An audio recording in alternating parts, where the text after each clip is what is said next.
I'm going to use the built-in web interface of the doorbell to upload a new chime to it.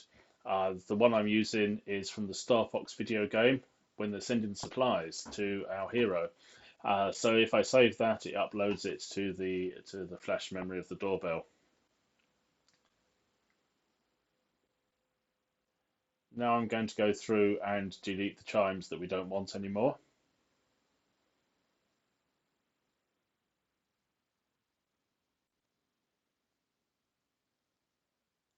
Every time you delete one, you have to confirm that you really want to delete it,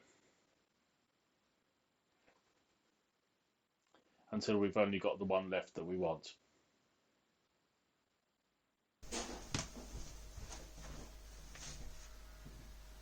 Location confirmed. Sending supplies.